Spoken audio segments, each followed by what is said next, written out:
சென்னை மாநகரம் அந்த அடைமழையில் கிட்டத்தட்ட மூழ்கியிருந்தது. வானம் கிழிந்து கொட்டுவது போல் மழை பெய்து கொண்டிருந்த அந்த நள்ளிரவில் அடையார் போட் கிளப் பகுதியே அமைதியில் உறைந்திருந்தது.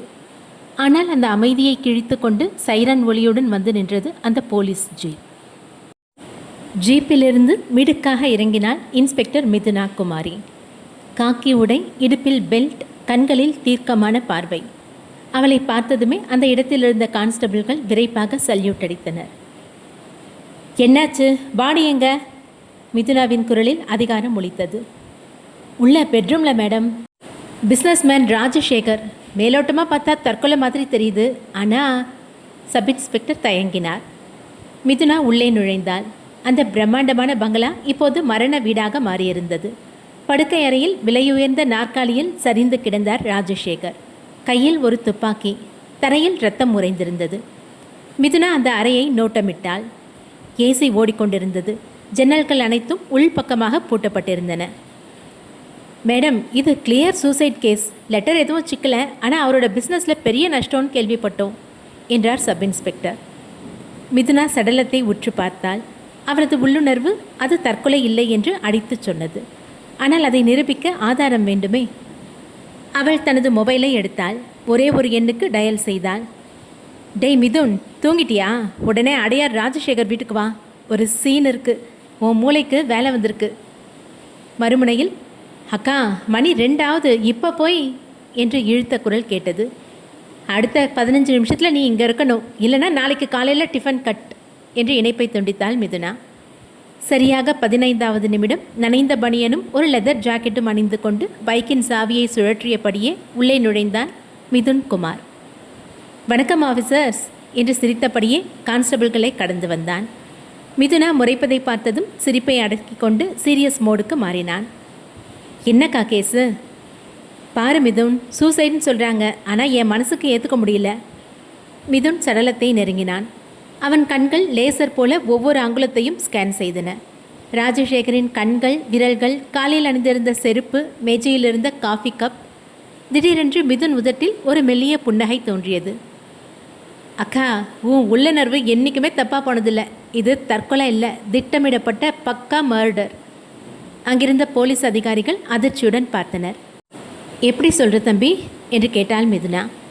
மிதுன் சடலத்தின் வலது கையை சுட்டி காட்டினான்.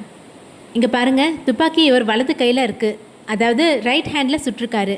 ஆனால் மிதுன் மேஜையில் இருந்த காஃபி கப்பை தூக்கினான். காஃபி கப்போட கைப்பிடி இடது பக்கம் பார்த்துருக்கு. அது மட்டும் இல்லை, அவர் செக் புக்கில் கையெழுத்து போட்ட பேனா இடது பக்கம் இருக்குது. ராஜசேகர் ஒரு லெஃப்ட் ஹேண்டர், இடது கை பழக்கம் உள்ளவர். எப்படி வலது கையில் துப்பாக்கியை பிடிச்சி அவ்வளோ நேர்த்தியாக சுட முடியும்? அறையில் நிசப்தம் நிலவியது. மிதுனா பெருமையுடன் தன் தம்பியை பார்த்தாள். Good observation Mithun. அப்போ யாரோ அவரை கொண்டுட்டு துப்பாக்கியை அவர் கையில் வச்சுருக்காங்க. அது மட்டும் இல்லைக்கா. மிதுன் ராஜசேகரின் இடது உள்ளங்கையை திறந்தான். அங்கே ஒரு பழைய துருப்பிடித்த நாணயம் ஒன்று இருந்தது. கொலையாளி ஒரு அடையாளத்தை விட்டுட்டு போயிருக்கான். இது சாதா கொலை இல்லை, ஏதோ பெரிய கணக்கு வழக்கு இதில் இருக்குது. அந்த நாணயம் ஆய்வகத்திற்கு அனுப்பப்பட்டது. விடியற்காலை 4 மணி. மழையின் வேகம் குறைந்திருந்தாலும் மிதுனா மற்றும் மிதுனின் மூளையில் ஓடிக்கொண்டிருந்த சிந்தனையின் வேகம் குறையவில்லை. போலீஸ் ஸ்டேஷனில் மிதுன் ஒரு சேரில் சாய்ந்து உட்கார்ந்திருந்தான். மிதுனா கையில் காஃபியுடன் வந்தாள். இந்தா குடி, வீட்டுக்கு போகலாமா? காலையில் ரிப்போர்ட் வந்ததும் பார்க்கலாம் என்றாள் மிதுனா. இல்லைக்கா, எனக்கு அந்த நாணயம் கண்ணுக்குள்ளேயே நிற்குது. அதில் ஒரு சின்னம் இருந்துச்சு பார்த்தியா? ஒரு தலை இல்லாத குதிரை படம். அது சாதாரண நாணயம் இல்லை என்றான் மிதுன் தீவிரமாக. அப்போது தடயவியல் நிபுணர் வேகமாக உள்ளே வந்தார். மேடம், அந்த நாணயம் பற்றி ஒரு அதிர்ச்சியான தகவல் கிடைச்சிருக்கு. சொல்லுங்கள் டாக்டர். மிதுனா நிமிர்ந்து உட்கார்ந்தாள். அது கிபி 18வது நூற்றாண்டை சேர்ந்த நாணயம். பிரிட்டிஷ் காலத்தில் துரோகிகளுக்கு மரண தண்டனை கொடுக்கும்போது அவங்க கையில் இந்த நாணயத்தை கொடுப்பாங்களாம். இதுக்கு பேர் ட்ரேட்டர்ஸ் டோக்கன், அதாவது துரோகியின் அடையாளம். மிதுன் எழுந்து நின்றான். நான் நினச்சது சரிதான்க்கா. ராஜசேகர் யாரோ ஒருத்தருக்கு துரோகம் பண்ணியிருக்காரு. அதுக்கு பழி வாங்க தான் இந்த கொலை நடந்திருக்கு. ஆனால் ராஜசேகர் பிரபலமான தொழிலதிபர். அவருக்கு யார் எதிரி? மிதுனா யோசித்தாள். அக்கா, ராஜசேகரோட college friends, business partners list எடு. முக்கியமாக கடந்த 10 வருஷத்தில் அவரோட நெருங்கி பழகினவங்க யாருன்னு பாரு என்றான் மிதுன்.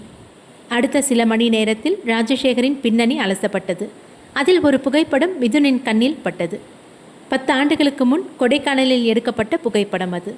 அதில் ராஜசேகருடன் மேலும் 3 நபர்கள் இருந்தனர். அக்கா, இவங்க யாருன்னு கண்டுபிடி. என் உள்மனசு சொல்லுது, அடுத்த குறி இவங்களில் ஒருத்தராக தான் இருக்கும். மிதுனா அந்த புகைப்படத்தை ஜூம் செய்தாள்.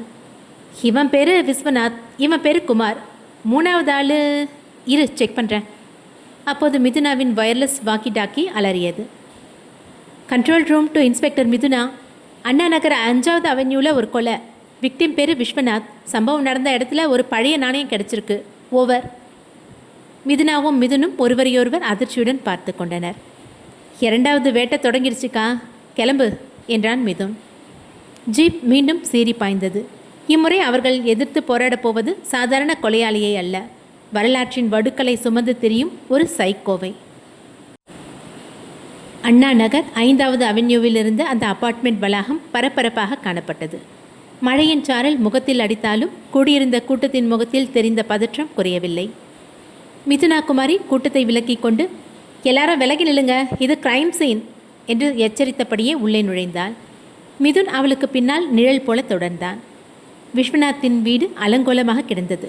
ஹாலில் இருந்த சோஃபாவில் விஸ்வநாத்தின் சடலம் கிடந்தது. ஆனால் ராஜசேகரின் மரணத்தைப் போல இது அமைதியாக இல்லை. விஸ்வநாத்தின் கண்கள் இரண்டும் பயத்தில் விரிந்து எதையோ கண்டு அலறிய நிலையில் உறைந்து போயிருந்தன. மிதுன் சடலத்தை நெருங்கினான். அக்கா, இது சாதாரண கொலை இல்லை, ரொம்ப கொடூரமாக கழுத்து நெரிச்சு கொண்டு இருக்காங்க. அதுவும். மிதுன் தரையில் குனிந்தான். அங்கே உடைந்த கண்ணாடி துண்டுகள் சிதறி கிடந்தன. இங்கே பாரு, விஸ்வநாத் கொலையாளியோட போராடி இருக்காரு. ஆனால் கொலையாளி ரொம்ப பலசாலி, ஒரே அடியில் இவரை வீழ்த்தியிருக்கான். மிதுனா அந்த அறையை சுற்றி பார்த்தாள். சுவரில் மாட்டப்பட்டிருந்த விஸ்வநாத்தின் ஃபோட்டோ ஃப்ரேம் ஒன்று உடைக்கப்பட்டிருந்தது. மிதுன், இங்கேயும் அந்த நாணயம் இருக்கா? மிதுனா கேட்டாள். மிதுன் விஸ்வநாத்தின் மூடியிருந்த இடது கையை மெதுவாக திறந்தான். அங்கே அதே துருப்பிடித்த துரோகியின் நாணயம் இருந்தது. அதே கையெழுத்து, அதே பாணி. இது கன்ஃபார்ம்கா, இது சீரியல் கில்லிங் தான் என்றான் மிதுன். திடீரென்று மிதுனாவுக்கு அந்த பழைய ஃபோட்டோ ஞாபகம் வந்தது. அவள் தனது பாக்கெட்டிலிருந்து அந்த ஃபோட்டோவை எடுத்தாள். மிதுன், ராஜசேகர் காலி, விஸ்வநாத்தும் காலி. இந்த ஃபோட்டோவில் இருக்க இன்னும் 2 பேர் யாரு? மிதுன் அந்த ஃபோட்டோவை உற்று பார்த்தான். 10 வருடங்களுக்கு முன் கொடைக்கானலில் எடுத்த அந்த புகைப்படத்தில் 4 நண்பர்கள் சிரித்தபடி நின்றிருந்தனர். ராஜசேகர் கொல்லப்பட்டவர், விஸ்வநாத் கொல்லப்பட்டவர், செந்தில் கட்டட ஒப்பந்தாளர், குமார் வங்கி அதிகாரி. அக்கா, அடுத்த குறி இவங்க 2 பேரில் ஒருத்தர் தான். ஆனால் யாரு? மிதுன் யோசித்தான். அப்போது அந்த வீட்டின் வேலைக்கார பெண் அழுது கொண்டே போலீஸிடம் வாக்குமூலம் கொடுத்து கொண்டிருந்தாள். ஐயா, சாயங்காலம் ஐயாவுக்கு ஒரு ஃபோன் வந்துச்சுங்க. அதை பேசினதுலேருந்து அவர் ரொம்ப பயந்து போயிருந்தார். பழைய பாவம் சும்மா விடாதுடா அப்படின்னு தனக்குத்தானே பேசிக்கிட்டாரு. மிதுன் சட்டென்று திரும்பினான். யார் அது? பழைய பாவம்னு சொன்னாரா? மிதுனா உடனே சைபர் கிரைம் பிரிவுக்கு ஃபோன் செய்தாள். விஸ்வநாத் கடைசியாக பேசின கால் லிஸ்ட் உடனே வேணும். 5 நிமிடத்தில் தகவல் வந்தது. மேடம், கடைசி கால் ஒரு பொது தொலைபேசி நம்பர்லேருந்து வந்திருக்கு. ஆனால் அதுக்கு முன்னாடி அவர் அதிகமாக பேசினது செந்தில்ங்கிற நம்பருக்கு தான் என்றார் கான்ஸ்டபிள். செந்தில், அவன்தான் அடுத்த டார்கெட், மிதுனா கூர்மையாக சொன்னாள். மிதுன் புகைப்படத்தை பார்த்தான். அதில் செந்தில் மற்றும் குமார் இருவரும் ராஜசேகரின் அருகில் நின்றிருந்தனர். அக்கா, செந்தில் வீடு எங்கே இருக்குன்னு ட்ரேஸ் பண்ணு, உடனே கிளம்பணும். இந்த கொலையாளி நம்மளை விட ஒரு ஸ்டெப் முன்னாடி போயிட்டே இருக்கான். மிதுனா தனது ஜீப்பை ஸ்டார்ட் செய்தாள். செந்தில் வீடு டி நகரில் இருக்குது. மிதுன், பண்டியை விரட்டு, அவனை உயிரோடு பிடிக்கணுன்னா நம்ம பறக்கணும். ஜீப் மழை நீரை கிழித்து கொண்டு டி நகரை நோக்கி பாய்ந்தது. வண்டியில் செல்லும்போது மிதுன் அமைதியாக எதையோ யோசித்து கொண்டிருந்தான். என்னடா யோசிக்கிற? மிதுனா கேட்டாள். அக்கா, அந்த கொலையாளி ஏன் நாணயத்தை வைக்கணும்? அதுவும் 18ஆம் நூற்றாண்டு நாணயம். அது பிரிட்டிஷ் காலத்தில் துரோகிங்களுக்கு கொடுக்கப்படுறதுன்னு சொன்னாங்க. அப்படின்னா இந்த 4 பேரும் சேர்ந்து யாருக்கோ இல்லை நாட்டுக்கோ பெரிய துரோகம் பண்ணியிருக்காங்களா? மிதுனா ஸ்டியரிங்கை இறுக பற்றினாள். அது என்னன்னு செந்திலை பிடிச்சாதான் தெரியும். டி நகர், செந்திலின் பங்களா. இரவு மணி 3:30. வீடு இருளில் மூழ்கியிருந்தது. மின்சாரம் துண்டிக்கப்பட்டிருந்தது. மிதுனாவும் துப்பாக்கியுடன் கேட்டை தாண்டி குதித்தனர். மிதுன், நீ பின்பக்கம் போ, நான் மெயின் டோர் வழியாக போகிறேன். மிதுனா சைகை காட்டினாள். மிதுன் பின்பக்க கதவை அடைந்தான். கதவு லேசாக திறந்திருந்தது. உள்ளே நுழைந்த போது காலில் ஏதோ திரவம் பட்டது. டார்ச் லைட்டை அடித்தான். இரத்தம். அது ஹால் வரை நீண்டிருந்தது. அக்கா உள்ளே வராதீங்க, ஜாக்கிரதை என்று கத்தப் போனான் மிதுன். ஆனால் அதற்குள் வீட்டுக்குள்ளிருந்து ஒரு பயங்கரமான அலறல் சத்தம் கேட்டது. என்னை விட்டுடுறா, நான் பண்ணது தப்பு தான். அது செந்திலின் குரல். மிதுனா கதவை எட்டி உதைத்து திறந்தாள். ஹாலின் நடுவே ஒரு நாற்காலியில் செந்தில் கட்டப்பட்டிருந்தான். அவன் கழுத்தில் கத்தியை வைத்தபடி கருப்பு உடை அணிந்த ஒரு உருவம் நின்றிருந்தது. அந்த உருவத்தின் முகம் மாஸ்க் அணிந்து மறைக்கப்பட்டிருந்தது. போலீஸ், கத்தியை கீழே போடு. மிதுனா துப்பாக்கியை நீட்டினாள். அந்த உருவம் லேசாக சிரித்தது. அந்த சிரிப்பு அந்த அறையையே அதிரச் செய்தது. இன்ஸ்பெக்டர், நீங்கள் லேட். இவனுக்கான தீர்ப்பு எழுதப்பட்டாச்சு என்றது அந்த உருவம். மிதுன் பின்பக்கமாக அந்த உருவத்தை நெருங்கினான். அந்த கணத்தில் மின்னல் வெட்டியது. அந்த வெளிச்சத்தில் கொலையாளியின் கையில் இருந்த ஒரு தழும்பு மிதுனின் கண்ணில் பட்டது. நில்லுங்க, அவனை வெட்டாதீங்க, மிதுன் கத்தினான். அந்த கணம் காலம் உறைந்தது போல இருந்தது. கொலையாளி கத்தியை ஓங்க மிதுனா துப்பாக்கியின் விசையை அழுத்தினாள். ஷூம், துப்பாக்கி குண்டு பாய்ந்தது. ஆனால் செந்திலின் கழுத்தில் அல்ல, கொலையாளியின் தோள்பட்டையில்.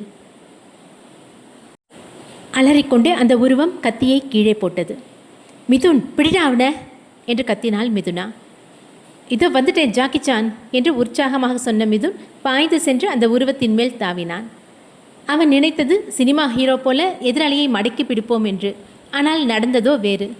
அந்த கொலையாளி அடிப்பட்ட வழியிலும் சுதாரித்து கொண்டு மிதுனின் வயிற்றிலேயே ஒரு பலமான உதை விட்டான். அம்மாடி என்று அலறியபடியே மிதுன் அருகிலிருந்த சோஃபாவில் போய் தொப்பென விழுந்தான்.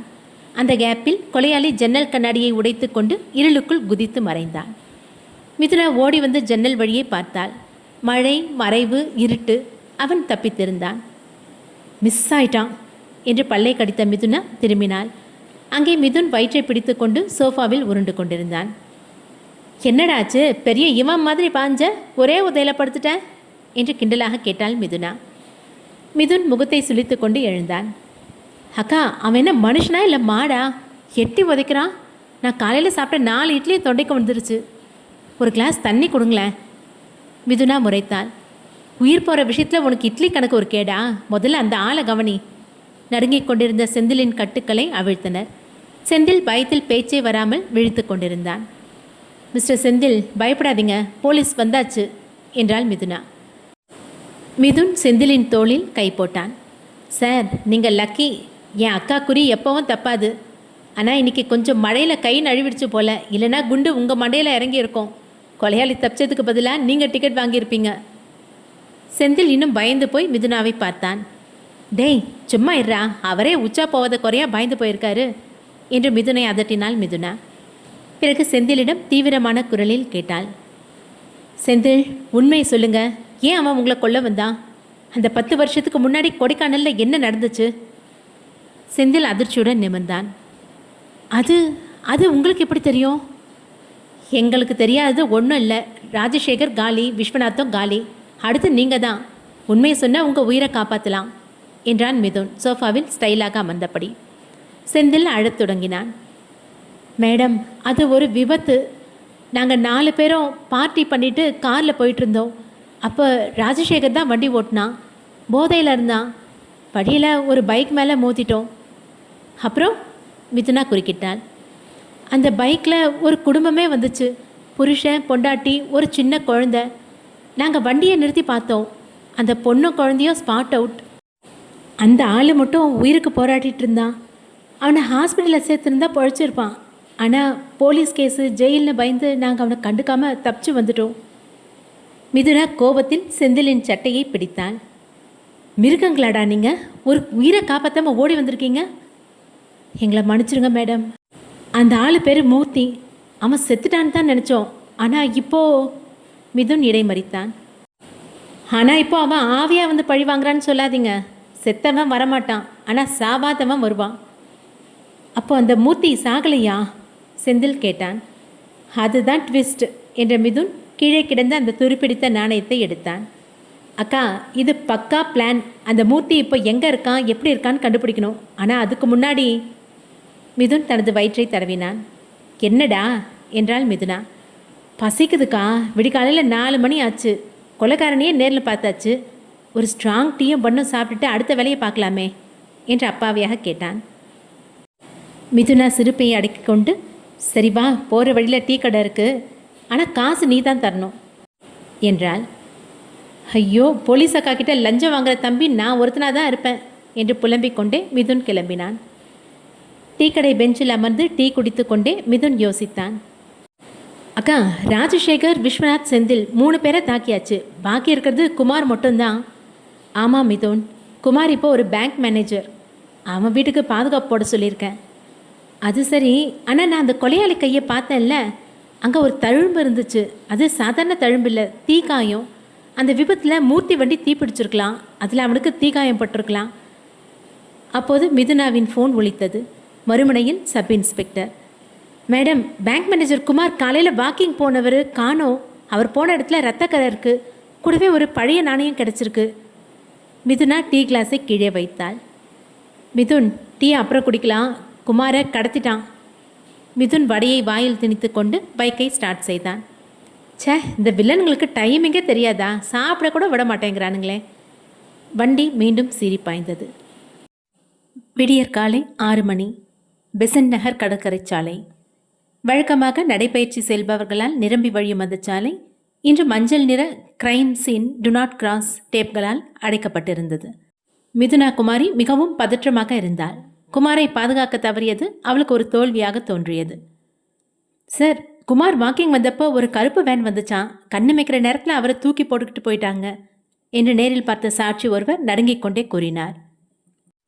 மிதுன் அந்த இடத்தை சுற்றி வந்தான். குமார் கடத்தப்பட்ட இடத்தில் சிறிது ரத்தம் சிந்தியிருந்தது. அவன் அந்த இரத்தக்கரையை தாண்டி அருகில் இருந்த ஒரு செடிக்குள் எதையோ உற்று பார்த்தான். அக்கா, இங்க வா, மிதுன் அழைத்தான். மிதுனா ஓடி வந்தாள். என்ன கிடைச்சது? மிதுன் ஒரு சிறிய காகித துண்டை பென்சிலால் குத்தி எடுத்தான். அது மழை நீரில் நனையாமல் இருக்க ஒரு பிளாஸ்டிக் கவரில் சுற்றப்பட்டிருந்தது. அதை பிரித்து பார்த்த மிதுனாவின் கண்கள் விரிந்தன. அதில் சிவப்பு கலர் மையில் டைப் செய்யப்பட்ட வாசகம் இருந்தது. நீதியை விலை பேச முடியாது, கணக்கு வழக்கு இன்னும் முடியல. டைப்ரைட்டர்? மிதுனா ஆச்சரியப்பட்டாள். இப்போ யார் டைப்ரைட்டர் யூஸ் பண்ணுறா? மிதுன் அந்த காகிதத்தை முகர்ந்து பார்த்தான். இது ரொம்ப பழைய இங்க் வாடை. அது மட்டும் இல்லை, எழுத்துருவ பாருக்கா, கா எழுத்து கொஞ்சம் மேலே ஏறி இருக்கு.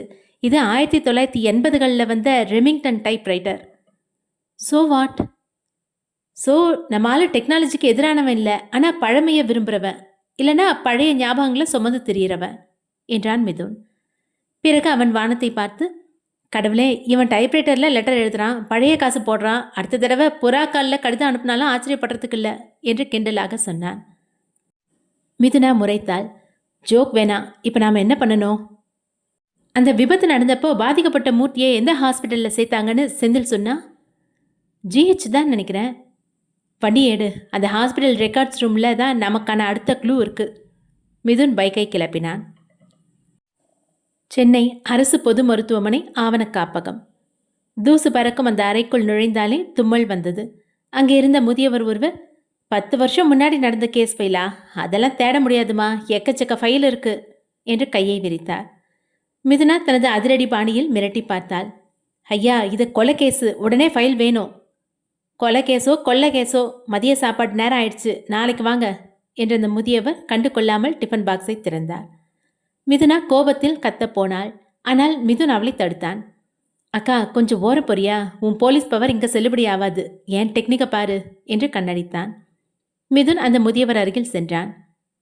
ஐயா, சாப்பாடு வாசனை சும்மா தூக்குதே, என்னது வத்த குழம்பா? முதியவர் நிமிர்ந்து பார்த்தார். ஆமாம் தம்பி, என் சம்சாரம் கைமானம். ஆஹா, எனக்கு ரொம்ப பிடிக்குமே. ஐயா, நான் ஒன்று பண்ணுறேன், நீங்கள் நிம்மதியாக சாப்பிடுங்க, நானும் என் அக்காவும் அந்த ரேக்கை தேடிக்கிறோம்.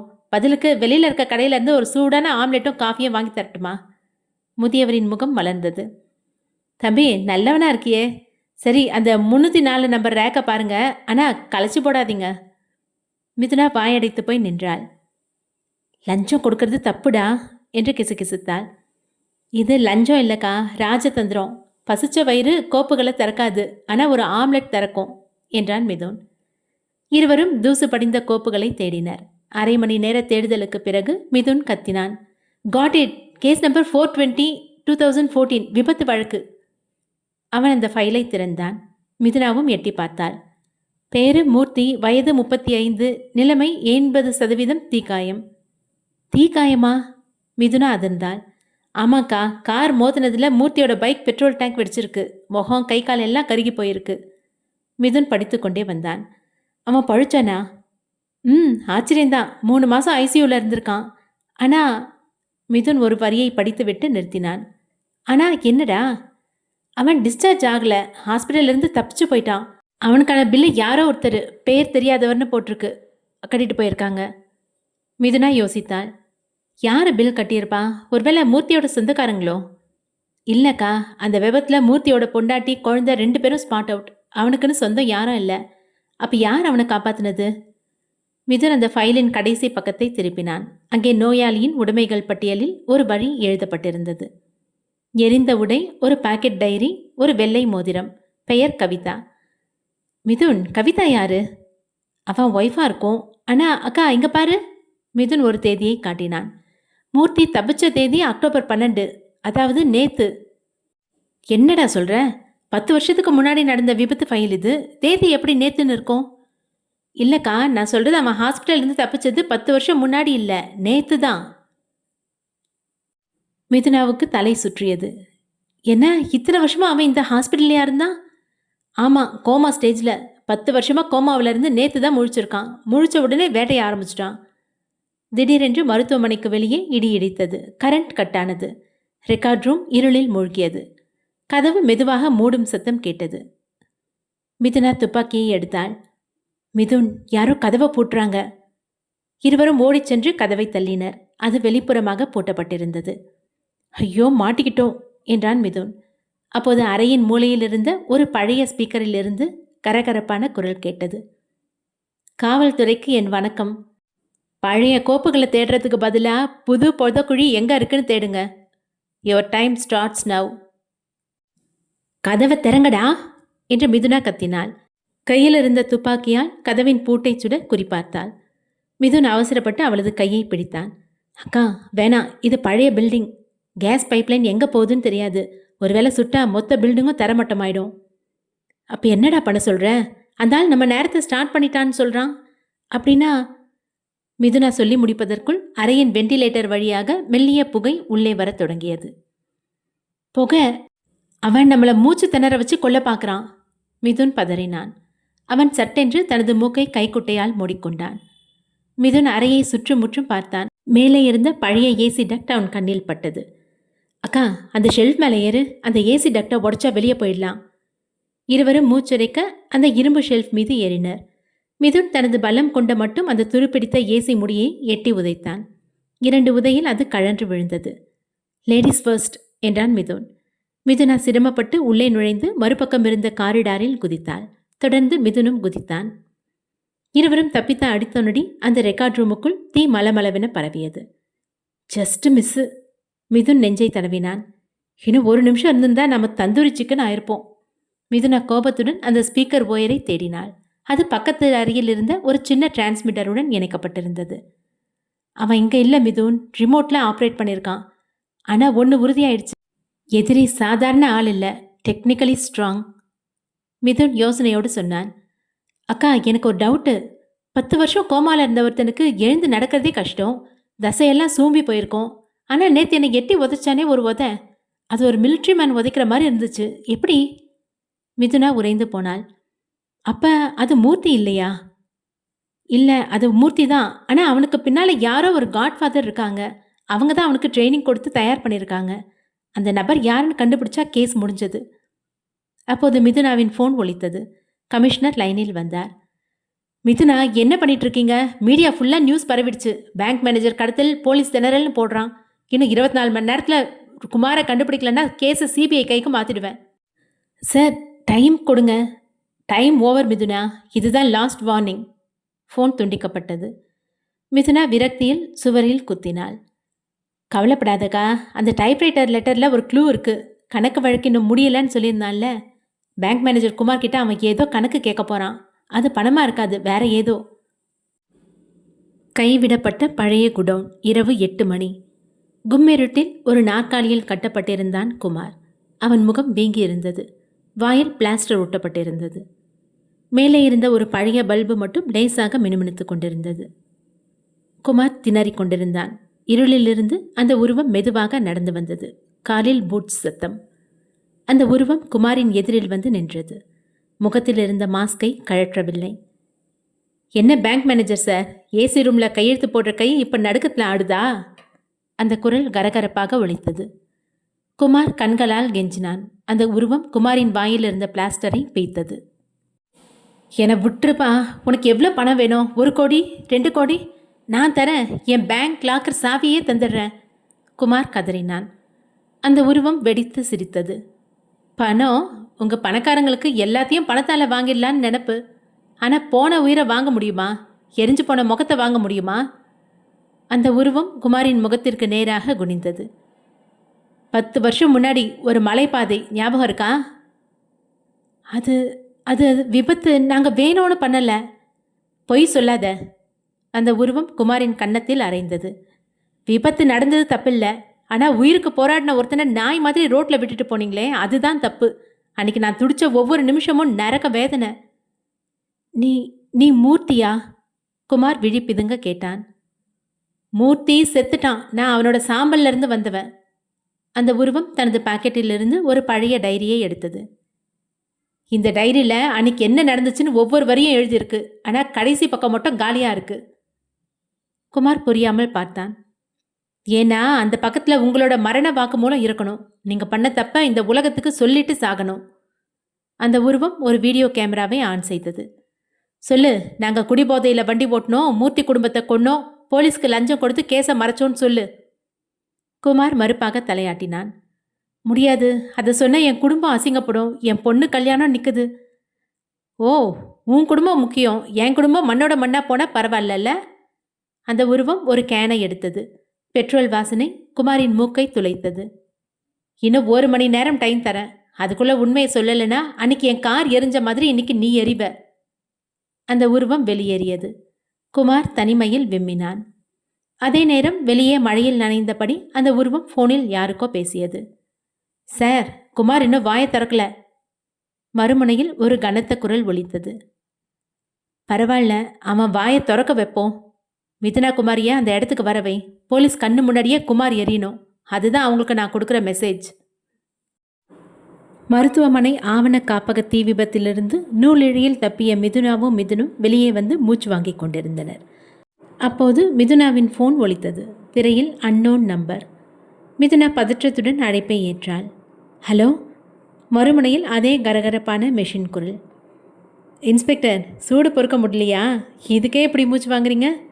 அங்கே உங்கள் பேங்க் மேனேஜர் பயத்திலேயே பாதி செத்துட்டாரு. டேய், தைரியம் இருந்தால் நேரில் வாடா, ஏன் ஒளிஞ்சு விளையாடுற? மிதுனா கத்தினாள். நேரில் வந்தால் சுற்றுவீங்க. எனக்கு இன்னும் ஒரு வேலை பாக்கி இருக்குது. குமாரை காப்பாற்றணுன்னா வட சென்னைக்கு வாங்க. பழைய சால்ட் ஃபேக்ட்ரி ரோடு, சரியாக 30 நிமிஷம். அதுக்கு மேலே 1 நிமிஷம் ஆனாலும் குமார் சாம்பல் தான். இணைப்பு துண்டிக்கப்பட்டது. Salt factory ரோடா? அது எங்கே இருக்குது? மிதுனா யோசித்தாள். மிதுன் குறுக்கிட்டான். அக்கா, வண்டியை எடு, அது 800 பக்கம் இருக்குது. ஆனால் ஒரு விஷயம் கவனிச்சியா? ஜீப் சீறி பாய்ந்தது. மிதுன் தொடர்ந்தான். அவன் பேசும்போது பின்னாடி ஒரு சத்தம் கேட்டுச்சு. கூக்குன்னு ஒரு ரயில் சத்தம். ஆனால் அது சாதாரண ரயில் இல்லை, சரக்கு ரயில் போகிற சத்தம். 800 பக்கம்தான் சரக்கு ரயில் ட்ராக் இருக்குது. So location confirm. வண்டி வேகமாக போய் கொண்டிருக்கும்போது மிதுன் ஆழ்ந்த யோசனையில் இருந்தான். என்னடா யோசிக்கிற? குமாரை காப்பாற்ற முடியுமான்னு பயமாக இருக்கா? இல்லைக்கா, எனக்கு அந்த 10 வருஷம் முன்னாடி நடந்த விபத்து பற்றியே சிந்தனையாக இருக்குது. ராஜசேகர், விஸ்வநாத், செந்தில், குமார், இந்த 4 பேரும் தான் காரில் இருந்தாங்கன்னு சொல்கிறாங்க. ஆனால் மூர்த்தியை ஹாஸ்பிட்டலில் அட்மிட் பண்ணி 10 வருஷமாக பில் கட்டினது யார்? இந்த 4 பேரில் யாராவது ஒருத்தராக இருந்தால் இப்போ அவங்களையே ஏன் கொல்லணும்? ஸோ இந்த கேஸில் நமக்கு தெரியாமல் 5வது நபர் ஒருத்தர் இருக்கார். அவர் தான் இந்த ஆட்டத்தோட master mind. Mithuna sudden brake போட்டாள். முன்னால் ஒரு பாழடைந்த தொழிற்சாலை தெரிந்தது. வந்துட்டோம் மிதுன். அந்த 5வது ஆள் யாரா வேணா இருக்கட்டும், முதல்ல குமாரை காப்பாற்றணும். இருவரும் துப்பாக்கியுடன் அந்த இருண்ட தொழிற்சாலைக்குள் நுழைந்தனர். அது மிக பெரியதாக இருந்தது. துருப்பிடித்த இயந்திரங்கள், உடைந்த கூரைகள், எங்கும் நிசப்தம். குமார், குமார்! மிதுனா கத்தினாள். பதிலுக்கு எதிரொலி மட்டுமே வந்தது. ஷ், அக்கா, சத்தம் போடாத, அங்கே பாரு. மிதுன் ஒரு மூலையை சுட்டி காட்டினான். தொழிற்சாலையின் நடுவே ஒரு நாற்காலியில் யாரோ உட்கார வைக்கப்பட்டிருந்தார்கள். தலைக்கு மேல் ஒரு சாக்குப்பை போடப்பட்டிருந்தது. சுற்றிலும் பெட்ரோல் கேன்கள் வைக்கப்பட்டிருந்தன. குமார்!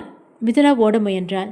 நில்லுக்கா, அவசரப்படாத, இது பொறியா இருக்கலாம் மிதுன் எச்சரித்தான். ஆனால் மிதுனா கேட்கவில்லை.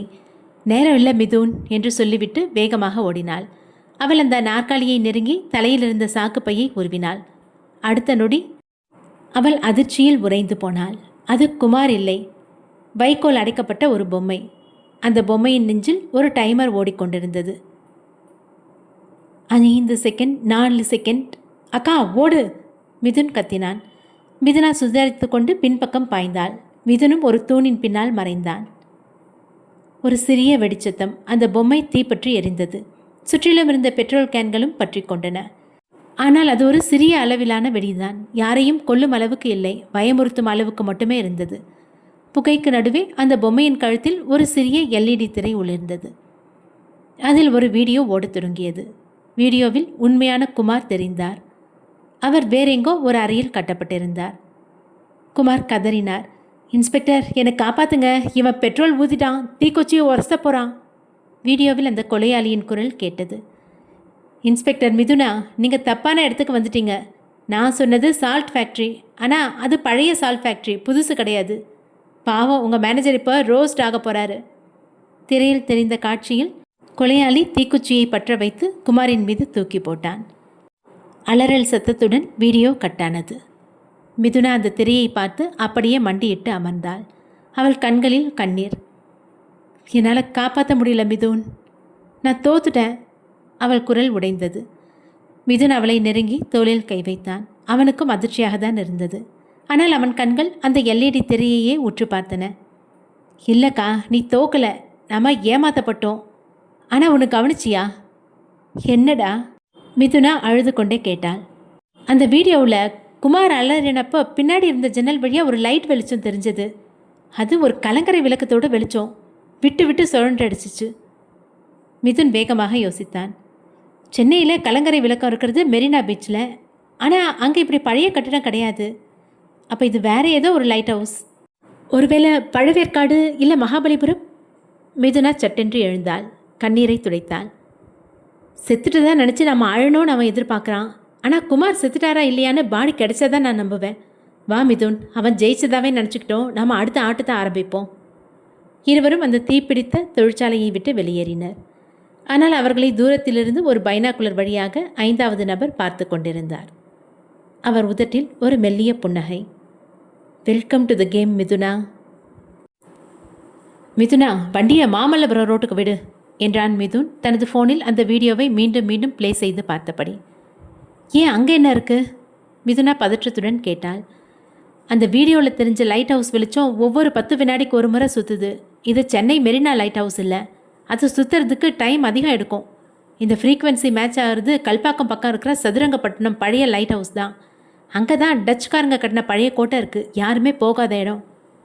மிதுனா ஆக்சிலரேட்டரை மிதித்தாள். ஜீப் ECR சாலையில் பறந்தது. இரவு மணி 11:30.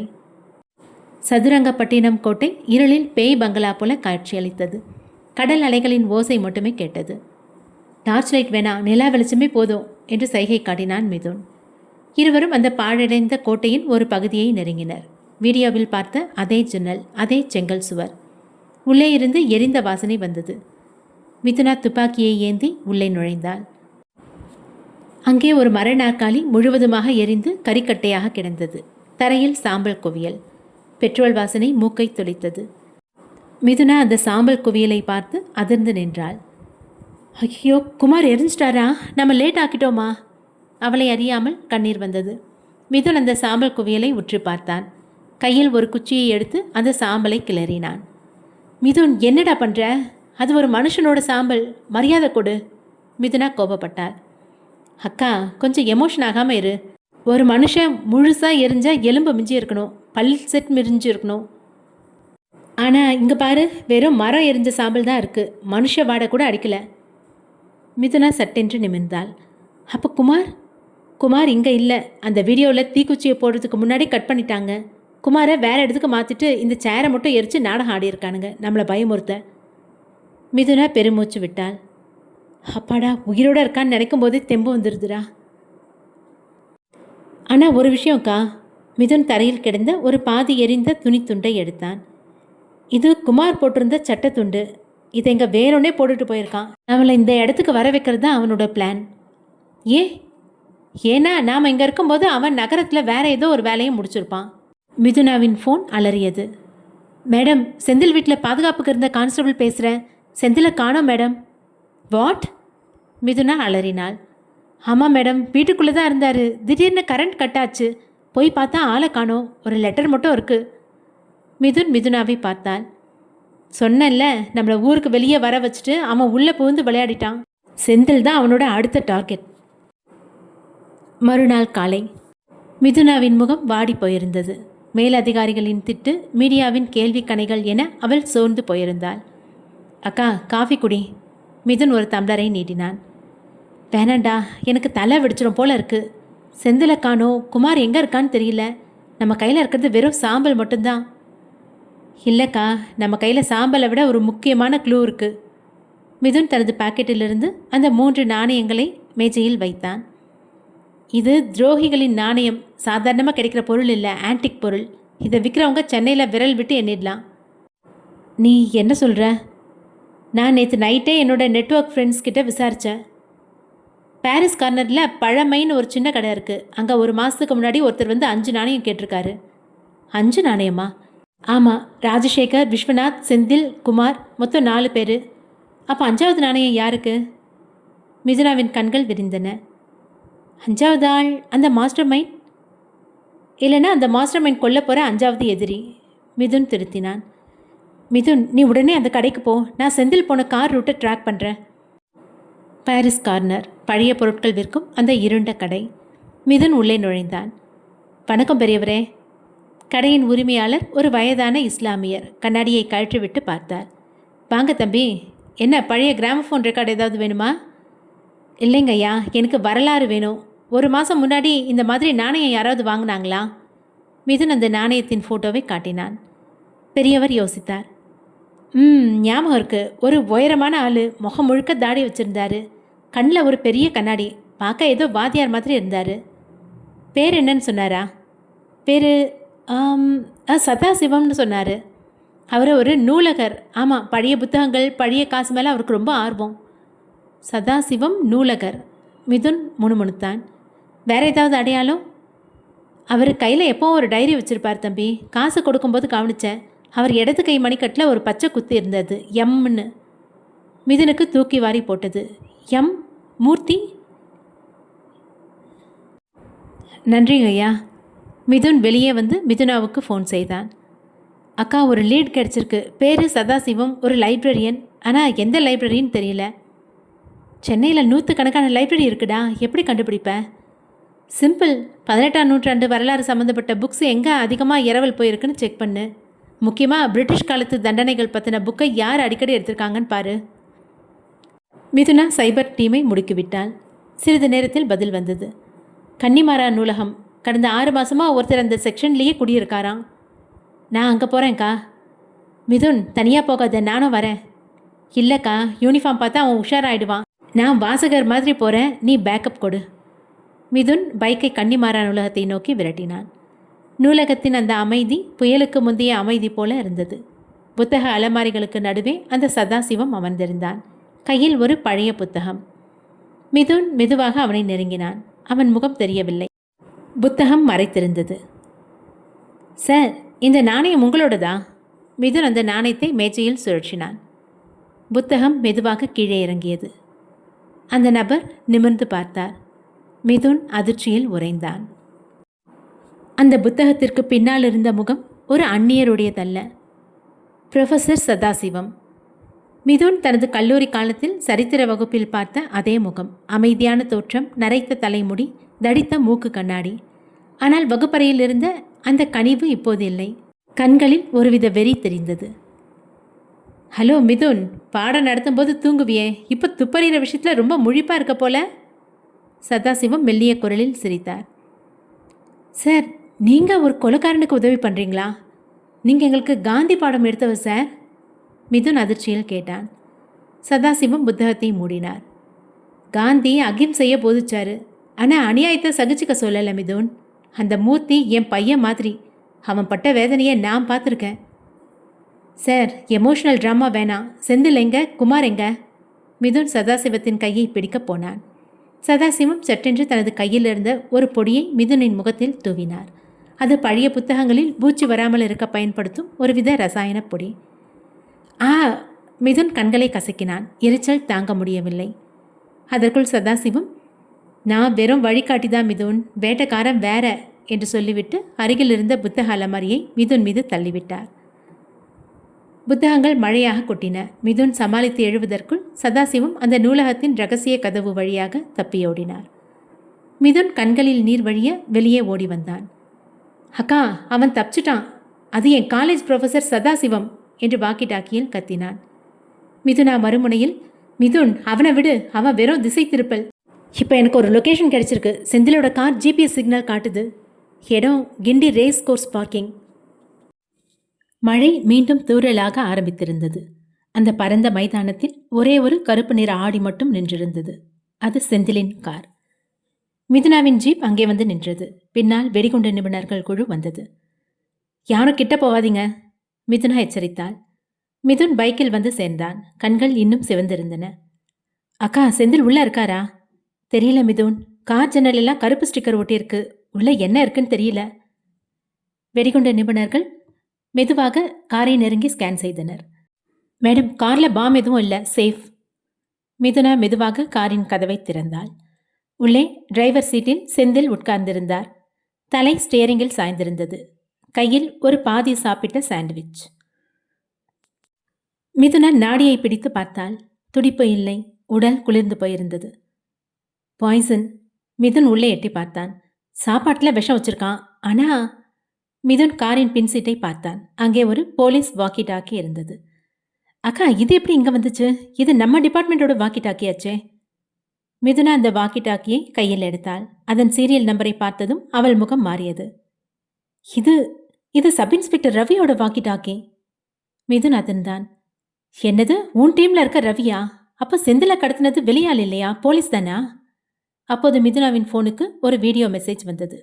வீடியோ பிளே ஆனது. அதில் செந்தில் இறப்பதற்கு முன் பேசுகிறார். என்ன மன்னிச்சிருங்க, இந்த விபத்துல மூர்த்தியை காப்பாத்தாம விட்டதுக்கு காரணம் நாங்க மட்டும் இல்ல. அன்னைக்கு அந்த கேஸை ஃபைல் பண்ண வந்த ஒரு கான்ஸ்டபிளுக்கு பெரிய தொகை லஞ்சம் கொடுத்தோம். அந்த கான்ஸ்டபிள் வேற யாரும் இல்ல, எஸ்ஐ ரவி. வீடியோ முடிந்தது. மிதுனா கோபத்தின் உச்சிக்கே சென்றாள். துரோகி, என் கூடவே இருந்துக்கிட்டு எனக்கே குழி பறிக்கிறான். மிதுன் நிதானமாக சொன்னான். அக்கா, இப்போ புரியுதா மூர்த்தி ஏன் நாணயத்தை வைக்கிறான்னு? இது தனிப்பட்ட பழிவாங்கல் மட்டும் இல்லை, அந்த விபத்துக்கு துணை போன ஒருத்தருக்கும் தண்டனை. ராஜசேகர், விஸ்வநாத், செந்தில், அப்புறம் உடனே இருந்த போலீஸ். ரவி எங்க? மிதுனா கர்ஜித்தாள். ஸ்டேஷனில் தான் இருப்பான். வா, இன்னைக்கு ரெட்டை வேட்டையில் ஒரு மிருகத்தை பிடிப்போம். இருவரும் போலீஸ் ஸ்டேஷனுக்கு விரைந்தனர். ஆனால் அங்கே காத்திருந்தது மற்றொரு அதிர்ச்சி. ஸ்டேஷன் பரபரப்பாக இருந்தது. மேடம், சப் இன்ஸ்பெக்டர் ரவி துப்பாக்கியால் சுட்டுக்கிட்டு தற்கொலை பண்ணிக்கிட்டாரு என்றான் ஒரு ஏட்டு. ரவியின் மேஜையில் ஒரு கடிதம் மற்றும் 5வது நாணயம் இருந்தது. அந்த நாணயத்தின் கீழே ஒரு குறிப்பு. கணக்கு நேர் செய்யப்பட்டது. பாக்கி இருப்பது குமார் மற்றும் நான். சப் இன்ஸ்பெக்டர் ரவியின் மரணம் போலீஸ் வட்டாரத்தையே உலுக்கியிருந்தது. ஆனால் மிதுனாவுக்கு அதில் வருத்தத்தை விட ஆத்திரமே மிஞ்சியிருந்தது. ஒரு போலீஸ்காரனா இருந்துட்டு காசுக்காக ஒரு கொலையை மறைச்சிருக்கான். இவன் சாவுக்கு அனுதாபம் கூட படக்க முடியாது என்றாள் மிதுனா ரவியின் தற்கொலை கடிதத்தை படித்துவிட்டு. மிதுன் அந்த 5வது நாணயத்தை கையில் உருட்டி கொண்டிருந்தான். அக்கா, ரவி செத்தது மூலமா ஒரு விஷயம் தெளிவாயிடுச்சு. கொலையாளிக்கு நம்ம ஒவ்வொரு மூமெண்ட்டும் தெரிஞ்சிருக்கு. ரவி தான் உளவாளியா இருந்திருக்கான். இப்போ ரவி இல்லை. ஸோ இனிமே நாம பண்றது அவனுக்கு தெரியாது. ஆமா மிதுன், இதுதான் நமக்கு அட்வான்டேஜ். இப்போ அந்த ப்ரொஃபஸர் சதாசிவத்தை பிடிக்கணும். அவன்தான் மூர்த்தியோட இருப்பிடத்துக்கான சாவி. மிதுன் யோசித்தான். சதாசிவம் ஒரு ப்ரொஃபஸர். பழைய புக்ஸு, வரலாறு மேலே பைத்தியம். அப்படிப்பட்ட ஒருத்தன் எங்கே ஒளிஞ்சிருப்பான்? கண்டிப்பாக 5 ஸ்டார் ஹோட்டலில் இருக்க மாட்டான். பழமையான, யாரும் போகாத ஒரு இடத்துல தான் இருப்பான். இருவரும் மேப் வரைபடத்தை விரித்தனர். சென்னையில் உள்ள பழமையான இடங்களை டிக் செய்தனர். சாந்தோம் சர்ச் நிலவரை இல்லை, மக்கள் நடமாட்டம் அதிகமாக இருக்கும். தியோசாபிக்கல் சொசைட்டி ஃபாரஸ்ட், அங்கே செக்யூரிட்டி அதிகம். புரசைவாக்கம் பழைய கங்காதீஸ்வரர் கோயில், கொலை மண்டபம். மிதுன், சதாசிவம் சிவபக்தர்னு கேள்விப்பட்டிருக்க. ஒருவேளை அங்கே இருப்பாரா? வாய்ப்பு இருக்குக்கா. அதுவும் அந்த மண்டபம் ரொம்ப பழசு. அங்கே அண்டர் கிரவுண்ட் ரூம்ஸ் இருக்குன்னு சொல்லுவாங்க. இரவு 10. மிதுனாவும் மிதுனும் சிவில் ட்ரெஸ்ஸில் அந்த பழைய கோவில் குளக்கரைக்கு சென்றனர். குளக்கரை மண்டபம் இருளில் மூழ்கியிருந்தது. வவ்வால்களின் சிறகடிப்பு சத்தம் மட்டும் கேட்டுக்கொண்டிருந்தது. மிதுன் ஒரு டார்ச் லைட்டை அடித்தான். மண்டபத்தின் தூணுக்கு பின்னால் ஒரு நிழல் அசைந்தது. யார் அது? மிதுன் தாவிச் சென்று அந்த ஆளை பிடித்தான். சதாசிவம். கையில் ஒரு கட்டுச்சோறு மற்றும் மருந்து பாட்டில்கள். மிதுன், என்னை விட்டுடு. சதாசிவம் திணறினார். சார், இந்த முறை நீங்கள் தப்பிக்க முடியாது. மூர்த்தி எங்க? மிதுன் அவரை சுவரோடு சேர்த்து நெறித்தான். சதாசிவம் சிரித்தார். ஒரு விரக்தியான சிரிப்பு. அவன் சாக போறான் மிதுன். இந்த மருந்து அவனுக்காக தான். 10 வருஷம் கோமாவிலிருந்து எழுந்து பழிவாங்க வெறியில உடம்ப வருத்திக்கிட்டான். இப்போ அவன் உடம்புல தெம்பு இல்லை, ஆனால் மனசுல நெருப்பு இருக்கு. மிதுனா அவரை நோக்கி துப்பாக்கியை நீட்டினாள். இடம் எங்கன்னு சொல்லுங்க. சொல்கிறேன் இன்ஸ்பெக்டர். ஏன்னா இனிமேல் நீங்கள் போனாலும் அவனை தடுக்க முடியாது. நாடகம் முடிகிற நேரம் வந்துருச்சு. அவன் இருக்கிற இடம் காசிமேடு பழைய ஐஸ் ஃபேக்ட்ரி. ஐஸ் ஃபேக்ட்ரியா? ஆமாம், குமார் அங்கே தான் இருக்கான். நெருப்பில் பொசுங்கின மூர்த்திக்கு இப்போ குளிர் தான் நிம்மதி. அதான் அந்த இடத்த தேர்ந்தெடுத்தான். மிதுனா சதாசிவத்தை கைது செய்து ஜீப்பில் ஏற்றினாள். மிதுன், நீ பைக்கை எடு. நான் கண்ட்ரோல் ரூமுக்கு தகவல் சொல்லிட்டு வரேன். இதுதான் ஃபைனல் ஷோ டவுன். காசிமேடு மீன்பிடி துறைமுகம் அருகே இருந்த அந்த பழைய ஐஸ் ஃபேக்டரி ஒரு கோட்டை போல் நின்று கொண்டிருந்தது. உள்ளே நுழைந்ததுமே குளிர் எலும்பை ஊடுருவியது. மிதுனா புல்லட் ப்ரூஃப் ஜாக்கெட் அணிந்து தயாரானாள். மிதுன் தனது பிரத்யேக கையுறைகளை அணிந்து கொண்டான். மிதுன், உள்ள -டிகிரி குளிர் இருக்கோ, ஜாக்கிரதை. குமாரை மீட்கிறது தான் ஃபர்ஸ்ட் ப்ரையாரிட்டி. கொலையாளியை கூட அப்புறம் பார்த்துக்கலாம். இருவரும் சத்தமில்லாமல் உள்ளே நுழைந்தனர். பெரிய பெரிய ஐஸ் பாலங்கள் தொங்கிக் கொண்டிருந்தன. தரை வழுக்கியது. தொழிற்சாலையின் நடுவே ஒரு பெரிய ஐஸ் எந்திரத்தின் மேலே குமார் தலைகீழாக கட்டி தொங்க விடப்பட்டிருந்தார். அவருக்கு கீழே அந்த எந்திரத்தின் கூர்மையான பற்கள் சுழன்று கொண்டிருந்தன. குமார்! மிதுனா கத்தினாள். Welcome inspector. மேலிருந்து ஒரு குரல் கேட்டது. ஒரு இரும்பு பாலத்தின் மீது முகம் முழுக்க தீகாய தழும்புகளுடன் ஒரு உருவம் நின்று கொண்டிருந்தது. மூர்த்தி. அவன் பார்ப்பதற்கு மனிதனாகவும் தெரியவில்லை, பேயாகவும் தெரியவில்லை. ஒரு அரக்கனை போல் இருந்தான். நீதி தேவதையும் அவங்க தம்பியும் வந்துட்டீங்களா? மூர்த்தி கரகரப்பான குரலில் கேட்டான். மூர்த்தி, இது சட்ட விரோதம். சரணடைஞ்சிரு. உனக்கு நியாயம் கிடைக்க நான் உதவுறேன். மிதுனா சமாதானம் பேசினாள். நியாயமா? 10 வருஷமா நான் படுத்த படுக்கையாக கிடந்தப்போ, என் உடம்பு அழுகுனப்போ, என் குடும்பம் மண்ணோட பண்ணா போனப்போ எங்கே போச்சு உங்கள் சட்டம்? நான் என் கையால் தண்டனை கொடுத்தப்புறம்தான் உங்கள் சட்டம் கண்ணு திறக்குமா? மூர்த்தி ஒரு லிவரை பிடித்து இழுத்தான். இந்த குமார் என் குடும்பம் சாகும்போது வேடிக்கை பார்த்தான். இப்போ அவன் சாகிறத நீங்கள் வேடிக்கை பார்க்க போறீங்க. மூர்த்தி அந்த லிவரை இழுத்தான். குமாரின் கயிறு அழுந்தது. அவர் கீழே சுழலும் எந்திரத்தை நோக்கி விழத் தொடங்கினார். மிதுன், ஷூட்! மிதுனா கத்தினாள். அதே சமயம் மிதுன் கையில் இருந்த ஒரு இரும்பு கம்பியை அந்த எந்திரத்தின் கேருக்குள் வீசினான். டமார் என்ற சத்தத்துடன் மிதுன் வீசிய அந்த இரும்பு கம்பி ஐஸ் கிரஷர் எந்திரத்தின் பற்களுக்கு இடையே சிக்கியது. எந்திரம் பயங்கரமான சத்தத்துடன் தீப்பொறிகளை கக்கிக் கொண்டு அப்படியே நின்றது. குமார் அந்த எந்திரத்தின் கத்திக்கு சில அங்குல இடைவெளியில் தலைகீழாக தொங்கிக் கொண்டிருந்தார். மிதுனா, இப்ப போய் குமாரை காப்பாத்து! மிதுன் கத்தினான். மேலே இருந்த மூர்த்தி வெறித்தனமாக கத்தினான். என்னோட வேட்டையை தடுக்க நீங்க யாரு? அவன் இரும்பு பாலத்திலிருந்து ஒரு மிருகம் போல கீழே குதித்தான். நேராக மிதுனை தாக்கினான். மிதுன் சுதாரிப்பதற்குள் மூர்த்தியின் இரும்பு போன்ற கைகள் மிதுனின் கழுத்தை பிடித்தன. என் குடும்பம் போனப்போ வராத சட்டம் இப்போ இவனை காப்பாற்ற மட்டும் வருதா? மூர்த்தி கர்ஜித்தான். மிதுன் மூச்சு திணறினான். அவன் கண்கள் இருள ஆரம்பித்தன. ஒரு துப்பாக்கி குண்டு மூர்த்தியின் தோள்பட்டையை உரசியது. மிதுனா சுட்டிருந்தாள். பிடி தளர்ந்தது. மிதுன் கீழே விழுந்து இருமினான். மூர்த்தி வலியால் துடித்தாலும் வெறி அடங்காமல் மிதுனாவை நோக்கி திரும்பினான். அவன் கையில் ஒரு பெரிய ஐஸ் உடைக்கும் கம்பி. மிதுனா, ஜாக்கிரத! மிதுன் கத்தினான். மிதுனா தனது துப்பாக்கியை வீசிவிட்டு சண்டைக்கு தயாரானாள். வாடா, இன்னைக்கு ஒன்று நீ இருக்கணும், இல்லை நான் இருக்கணும். இருவருக்கும் இடையே ஒரு பயங்கரமான சண்டை தொடங்கியது. மூர்த்தியின் ஒவ்வொரு அடியிலும் 10 வருட கோபம் இருந்தது. மிதுனாவின் ஒவ்வொரு தடுப்பிலும் சட்டத்தின் உறுதி இருந்தது. இதற்கிடையில் மிதுன் நொண்டிக்கொண்டே சென்று குமார் தொங்கிக் கொண்டிருந்த கயிற்றை அறுக்க முயன்றான். மிதுனா மூர்த்தியின் முகத்தில் ஓங்கி ஒரு குத்துவிட அவன் நிலை தடுமாறி அடுக்கி வைக்கப்பட்டிருந்த ஐஸ் பாலங்களின் மீது விழுந்தான். மூர்த்தி, இதுதான் முடிவு. சரணடைஞ்சிரு. உன் கோபத்தில் நியாயம் இருக்கலாம், ஆனால் உன் வழியில் தர்மம் இல்லை. மிதுனா மூச்சு வாங்கினாள். மூர்த்தி சிரமப்பட்டு எழுந்தான். அவன் வாயிலிருந்து ரத்தம் வழிந்தது. தர்மமா? அந்த கடவுளே என் விஷயத்தில் தர்மத்தை காப்பாத்தல, நீயா காப்பாற்ற போற? மூர்த்தி திடீரென்று அந்த தொழிற்சாலையின் அம்மோனியா கேஸ் குழாயை நோக்கி ஓடினான். மிதுன், அவன் கேஸ் வால்வை திறக்க போறான். திறந்தா ஆபத்து, எல்லாரும் செத்துருவோம். மிதுனா அலறினாள். மிதுன் குமாரை கீழே இறக்கிவிட்டான். குமார் மயக்க நிலையில் இருந்தார். மூர்த்தி வாழ்வின் கைப்பிடியை பிடித்தான். எல்லாரும் என் கூடவே நரகத்துக்கு வாங்க. மிதுனா தனது காலில் இருந்த சிறிய கத்தியை உருவி மின்னல் வேகத்தில் வீசினாள். அந்த கத்தி பாய்ந்து சென்று மூர்த்தியின் கையில் குத்தியது. மூர்த்தி அலறிக்கொண்டே வாழ்வை திறக்க முடியாமல் கை சோர்ந்து கீழே விழுந்தான். மிதுனா பாய்ந்து சென்று அவனை கீழே தள்ளி கையில் விலங்கிட்டாள். மூர்த்தி தரையில் கிடந்தபடி அந்த ஐஸ் கட்டிகளை பார்த்தான். அவன் கண்களில் இருந்த வெறி அடங்கி கண்ணீர் வழிந்தது. என் பொண்ணு, அவளுக்கு ஐஸ்னா ரொம்ப பிடிக்கும். அவளை காப்பாற்ற முடியலையே. மூர்த்தி தேம்பி தேம்பி அழுதான். அந்த அழுக்குரல் அந்த தொழிற்சாலை முழுவதும் எதிரொலித்தது. அது ஒரு கொலையாளியின் அழுக்குரலாக இல்லை, தோற்றுப்போன ஒரு தந்தையின் அழுக்குரலாக இருந்தது. மிதுன் அவன் அருகில் வந்து அமர்ந்தான். உங்க இழப்பு பெருசுதான் சார். ஆனால் அதுக்காக நீங்கள் எடுத்த ஆயுதம் உங்களையும் அழிச்சிடுச்சு.